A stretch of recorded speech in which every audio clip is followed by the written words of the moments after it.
What is it like facing death?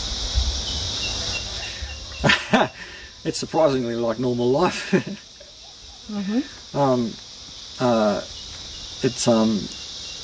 has its ups and downs like normal life. Whether I'm feeling sick and in pain at any particular moment, or whether I'm free of feeling sick and being in pain, and within the sort of the constraints of being very low on energy and so on. When I'm not sick and not in pain, I feel great, you know, and as happy as I've ever been, yeah, and content and peaceful. And you shine when you say that, and for most people that is really difficult to understand. Well, I think they probably might find it easier to understand when they're actually there, you know, when they're actually in the situation that I'm in, because most people aren't. You know, most people are in the situation where there's an assumption that life will continue. You know, and death is acknowledged on an intellectual level, but it's an abstract. Yeah, in a way, I'm no different. Yeah, to live in the present moment is the same as living in eternity, if you like. You know, it is life continuing, life ongoing, and I think one of the reasons, well, the reason why I don't think about death much, or those thoughts don't come up, is that it's an abstract. You know, it's I mean, thoughts really are nothing more than a schematic of what might happen. You know, they don't bear any more resemblance to reality than a street map of Sydney bears to driving around in Sydney. Yeah. So what you're saying is it's the preciousness of life in any given moment, and that's what. Yeah, the appreciation of it. Yeah. And that appreciation might, for some people, even become more clear when you're actually facing that. Yeah. Is that possible? Yeah, I think so. You know, and particularly for people who haven't had any kind of training in you know, like a meditation practice, or and who are habituated to living in thought, that there might be a difficult period to start with, but then realizations come, and with that an enhanced appreciation of the present moment. You know. Well, one of the points I wanted to go over and try and clear up was just the role of mindfulness practice. Because you know, like in the last time we were filming, I was talking a lot about paying attention to the actuality of the here and now. You know, the stroking of the arm and so on, as a way of becoming aware of thoughts and the messages that thoughts are giving us, which we don't normally notice. We don't notice that they're just thoughts. We just notice the message there, you know, the reality, if you like, that the thoughts are constructing. And I think you know, like I've been interviewed a couple of times now, and so there seems to be this perception that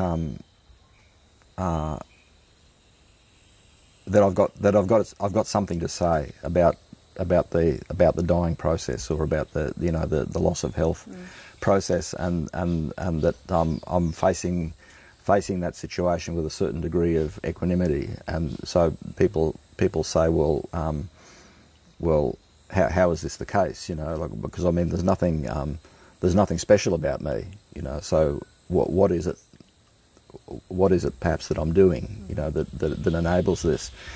And so I talk about mindfulness practice, the trouble with talking about mindfulness practice in that way is that for people who haven't had any training in meditation practice, the mindfulness practice just becomes another device of the ego.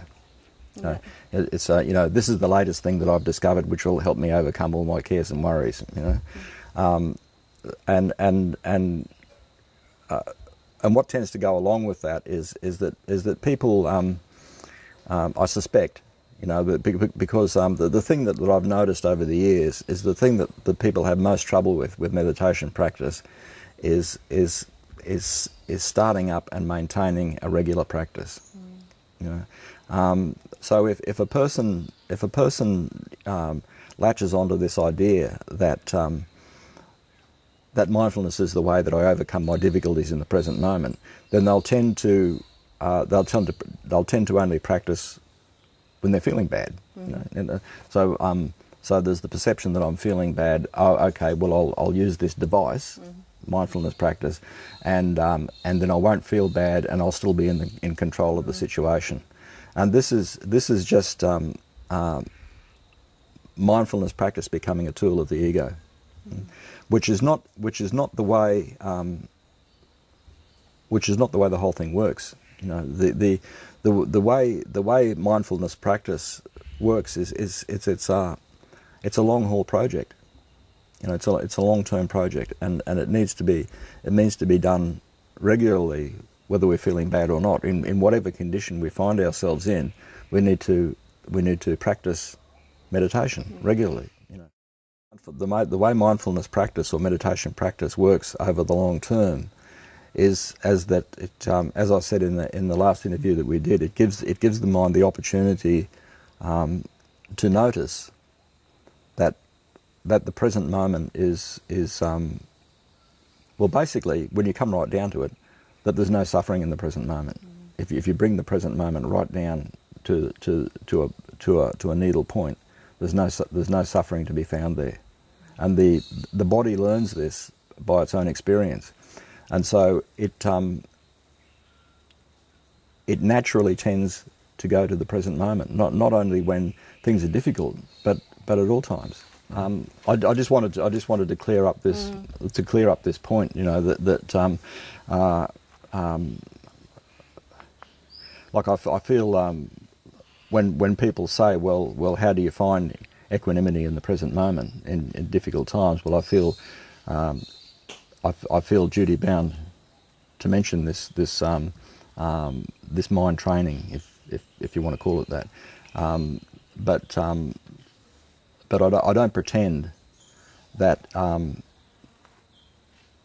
that it's going to work for everyone, just like that. There are people, who Christopher Titmuss, for instance, mentions. They only have to hear the truth once, and the light comes on. Yeah. But for most people, meditation practice requires a really serious commitment if the benefits are to be realised. And what I've been talking about then is when meditation is practiced over a long period of time in all the different situations that we find ourselves in, it takes it out of the realm of the ego. It becomes something which just happens.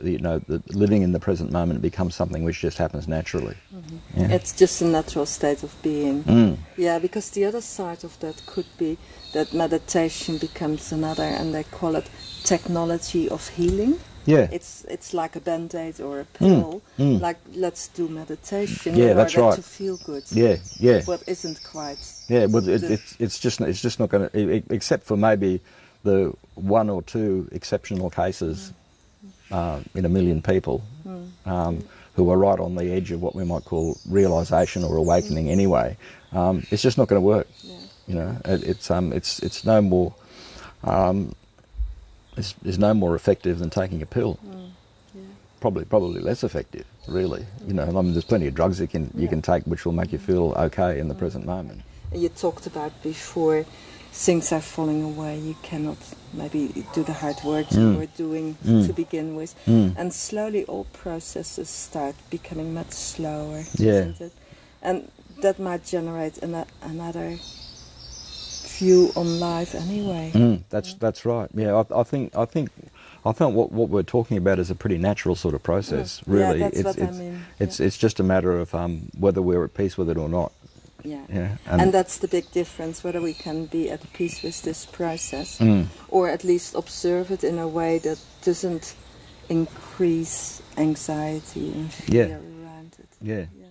Sexton, I think when we watched the video, we also said later it would be good to look a little bit at when things are not so good. Yeah, well, and again, this sort of crosses over into the territory where mindfulness or meditation practice or living in the present moment is a device that I can use, to overcome unpleasant experience. And I think that what's actually needed, and I think a sustained meditation practice over time greatly facilitates this, is that when things are really difficult, what's needed is a letting go of all perceptions of what this experience should be, and what my role in this experience should be. Then there needs to be because there's attachments there.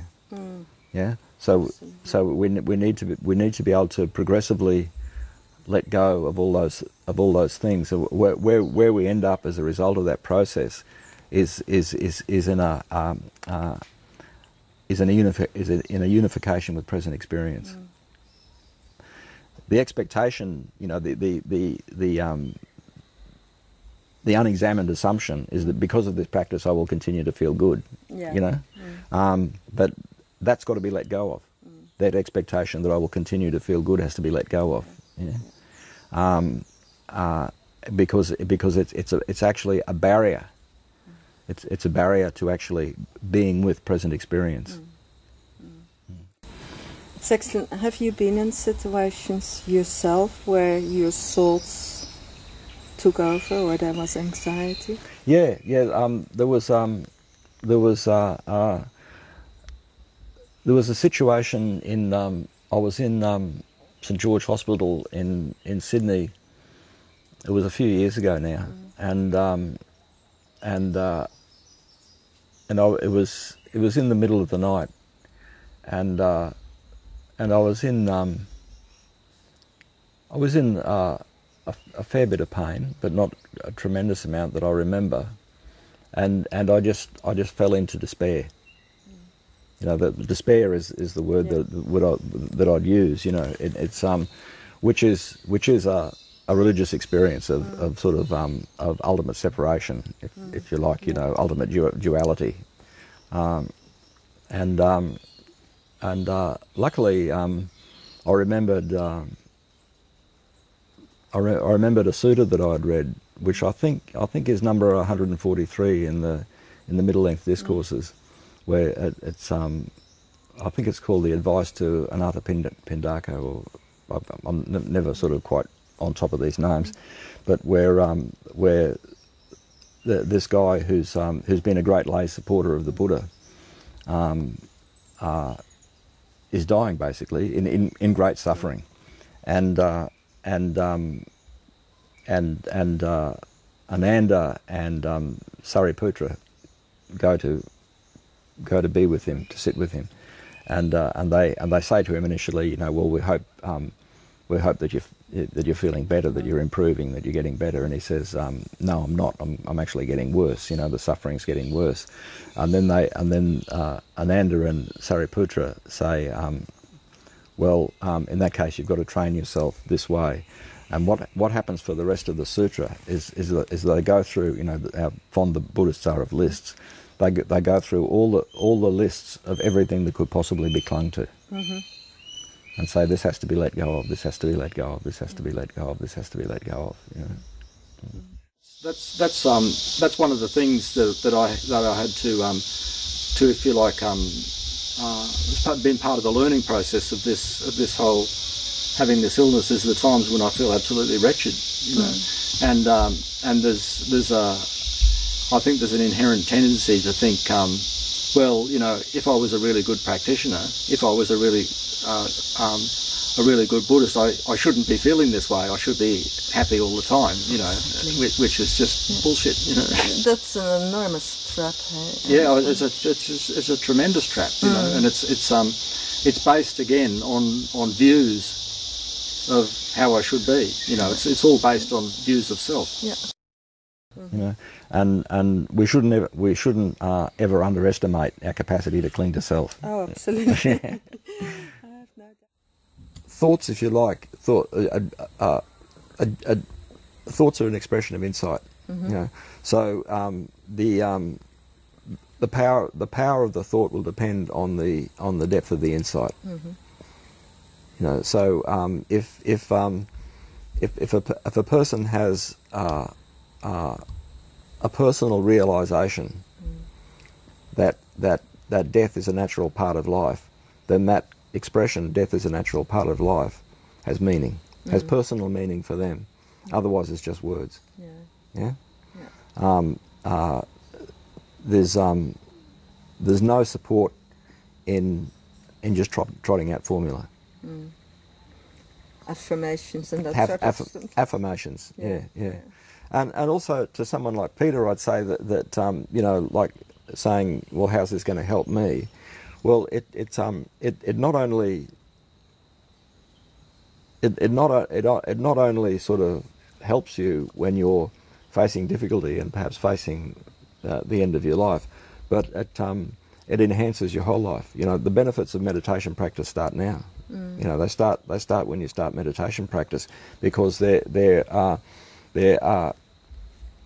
training. Again, I'm using that word training with some reservation. They're a training in living in the present moment. And if you think of the things that we find pleasurable and meaningful in life, they're all things which bring us into the present moment. You know, making love, for instance, playing a musical instrument, mountain climbing, surfing. You know, all of these things are and most of them rely that you have to be in the present moment for them to be successful. You know, like for an artistic endeavour, if you're not in the present moment, it's not going to work. Yeah. But the average person is so, in a way, insulated from life that what has to be called on is physical danger. You know, there's nothing like physical danger to bring you into the present moment. You know, so a lot of these things that people get a high from, you know, this high is just being present in the moment. That's what the high is, being present in the moment, and things like rock climbing and surfing and extreme sports and so on. You know, they rely on this aspect of physical danger to actually compel us into the present moment. And meditation is a much gentler way to go there. Yeah, well, meditation sort of takes that and says, well, if really the essence of this high, if you like, or this satisfying aspect of life is to be in the present moment, how about I train my mind to be present in all moments? Yeah. And then all moments become as satisfying as surfing down a 15-foot wave, or you know, climbing Bull's Pyramid or whatever. You know. Yeah. Well, I think it's a matter of being able to find that presence in every moment. Yeah. And that will include very challenging moments, like being told that you've got a life-threatening illness and got 3 months to live or whatever, you know.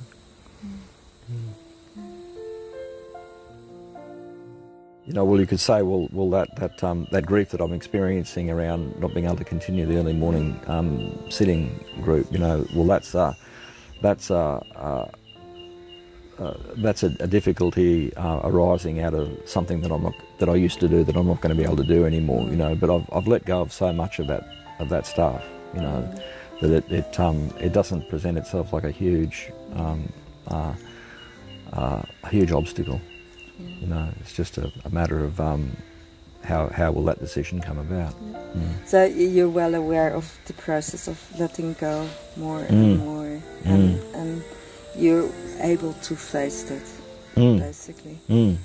And that's maybe where confidence and even hope comes in, that you are able to meet every situation as it is coming now. Yeah.